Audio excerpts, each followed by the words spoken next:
Hello, welcome to another Looney Tunes review video. If you are new to the channel, make sure you subscribe to follow my journey to review all 1000 classic Looney Tunes shorts and give this video a like as well.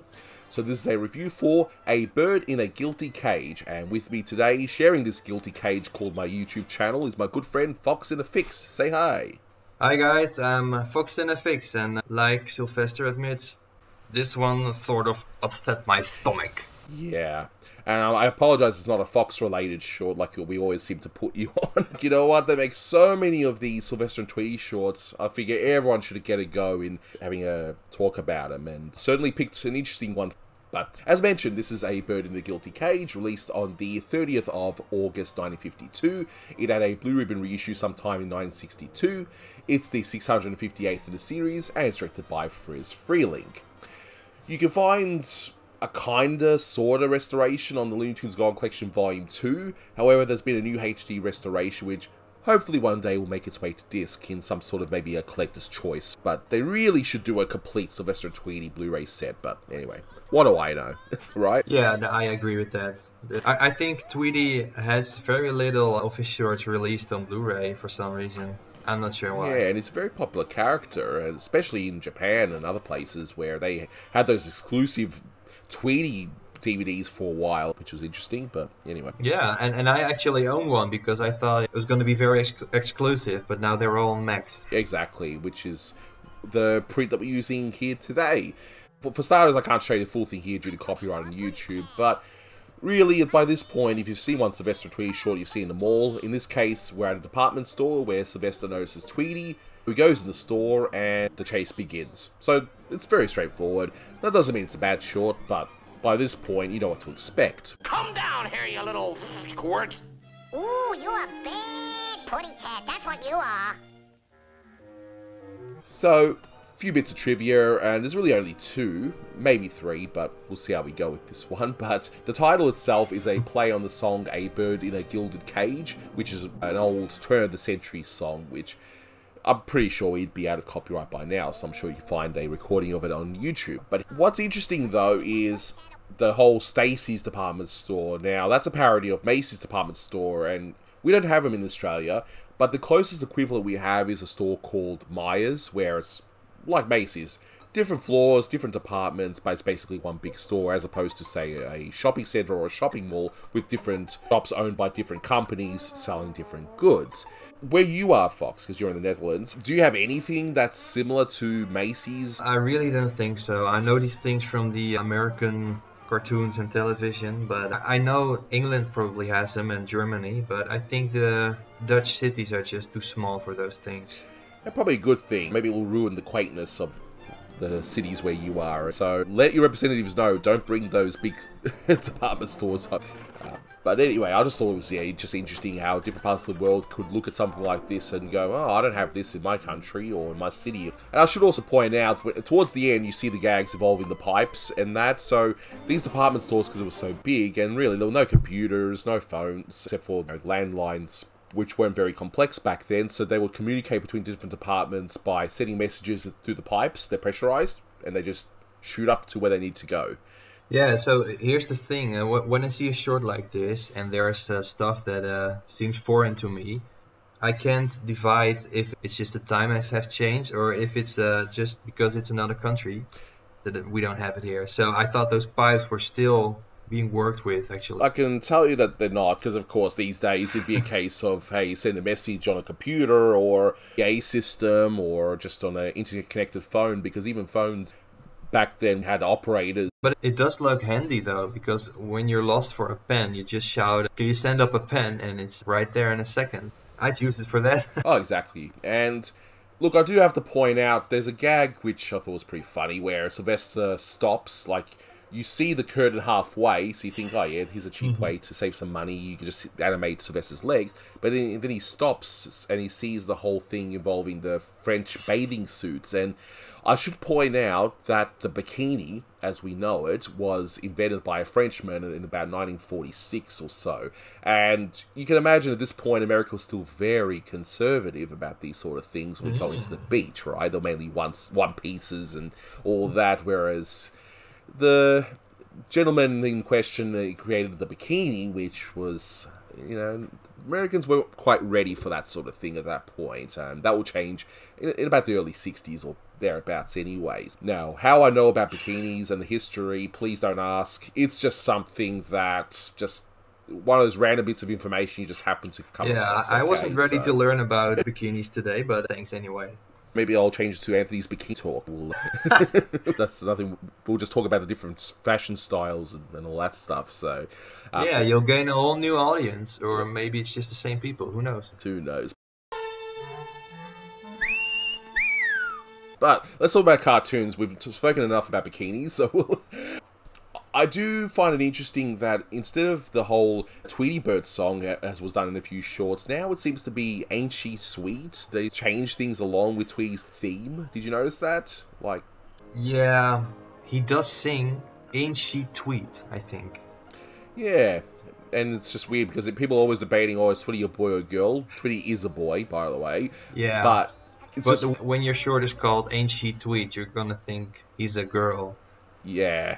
It's a bit weird, isn't it? And I know that in Japan they actually do have merchandise for Tweety, but they're actually female related. It makes you wonder, but anyway, whatever. Same here. We start off with your typical Sylvester Tweety opening. By now, we're well and truly into the formula. We know what's going to happen. I thought I saw a pretty cat. Does it make it a bad thing? No. One thing I am trying to keep in mind in doing these reviews, especially for these series that there's so many entries of, is I can't let the fact that I've seen so many of these already in a row affect my judgment on some of these later ones, because someone might watch this and think, hey, this is pretty good, and this might be the first one, you know? Well, it is pretty good, but it's the first one that feels like a run-of-the-mill short to me. Yeah, but at the end of the day, yeah, I've got to try and be very, very fair. And that's what we'll try to be, right, Fox? Yeah, sure. But I do think Sylvester looks kind of strange in the first scene. He's kind of bloated in his face or something. So I think maybe it's Art Davis animating this. But the Virgil Ross animation is very apparent in this short. You can see his animation, for instance, when Sylvester is looking at and putting on the first hat. You can recognize his drawings when you pay attention to the shape of the eyes. He draws Bugs and he draws Tweety, Sylvester, and even Yosemite Sam and the Goofy Gophers. When he draws those characters from the side, the eyes always have the same shape. Wow. They move the same way, so that way you can identify him. So Sylvester, of course, encounters Tweety, who is incredibly naive in this one. So this is like one of their first encounters, with the way it's done. But I like how Sylvester just happens to have some bread on hand. I mean, if the guy's hungry, why didn't he just eat the bread? But yeah. Because he's a predator. Yeah, but he wants to have the bird sandwich, I suppose. But yeah, it's just funny how he has that bread that comes from nowhere. But gotta love cartoon logic. No, when you're a predator, you gotta have something to chase, you know? Yeah. Oh, for sure. No peeking. What did you say, Tootie? What did you say? I can't hear you. Ooh, I don't like that game. What's interesting about this short is that we actually get a few repeats of the same sort of either gags or ideas of gags that were in previous shorts. Again, that doesn't make it a bad thing. I mean, if something worked really well beforehand, and people weren't binge-watching these things back then, why not reuse them, right? There's nothing wrong with that. One of the times now is Sylvester actually building his tower with the whole footsteps that Friz like to do, the whole da-da-da-da-da-da-da-da-da-da-da-da. But this time he just uses all those mannequins to build it up.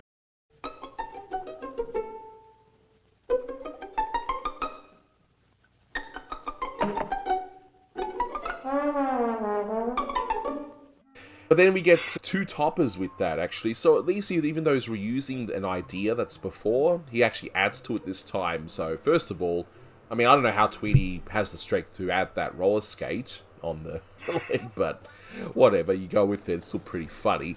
And when you're talking about cartoon logic, you have to talk about the time that he suddenly pulls a lit stick of dynamite out of nowhere. Exactly, and it's hilarious. I absolutely love that. But here's the thing. I like how, okay, there's no cross-dressing in this short, but we do get something very close, because we get the topper of a topper where those mannequins that Sylvester are dressing up in. That was a pretty good look for him. What did you think of that? Yeah, that was pretty funny. Yeah, absolutely great. But then all of a sudden, we get to the hat bit, and what's interesting about the hats is, it seems like the short just stops, dead in its tracks. Right, yeah. And it's all about this funny scene of Sylvester trying on these hats, which... On its own, it's funny, but I have to deduct the point on this short for that because it feels like they just needed something extra and they just added that in just to make it the 6-minute running time.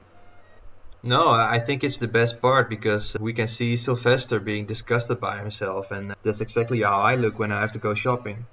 And for everyone's convenience here, I have done the inflation check on that hat. That costs $105.95, and that would be about $1,200 in American dollars in 2023. So, in case you're wondering how much that would be now for such a ridiculous hat. But that's insane. But I love the animation here, and if you say it's Virgil Ross, well, you know what? Virgil Ross did a fine job there.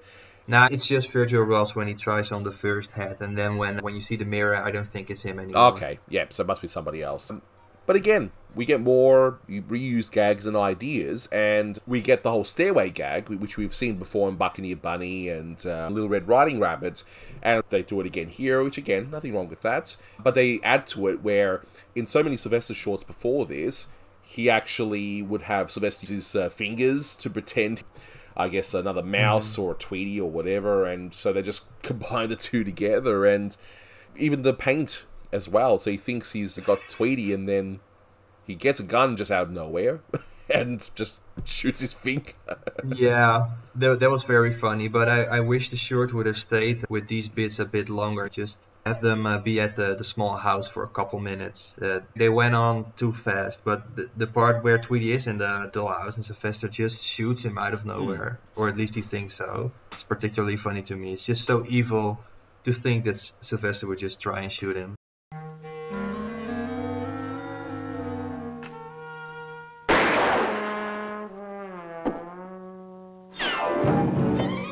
Oh, exactly, and then later on we see another gun, which again, it's another idea that's been done before and will be reused again. I think even in Pink Panther or something they reuse this idea where it's like a long gun or a long item, pushed through a hole, it appears in another hole, and then he changes the bow, he thinks that's a different gun, and then of course, no, it's the same gun, he shoots himself. It's, again, we've seen it before, but hey, still a great gag. Definitely a gag that's going to get some mileage over the next few years. Yeah, when a gag works, they would just make it common.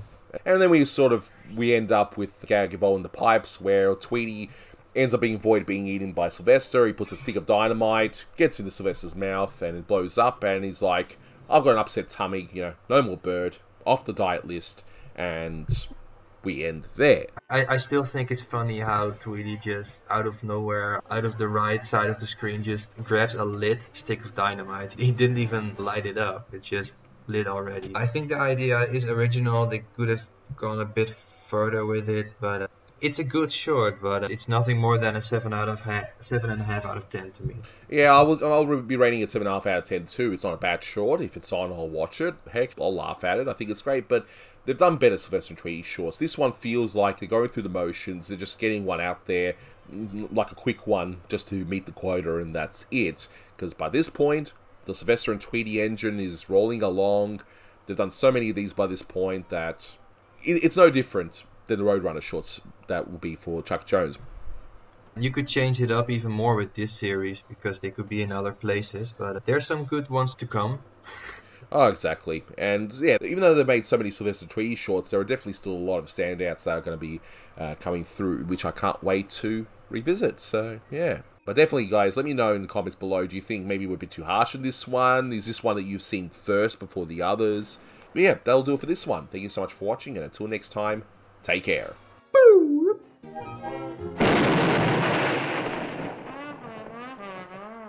Well, birds are off my list.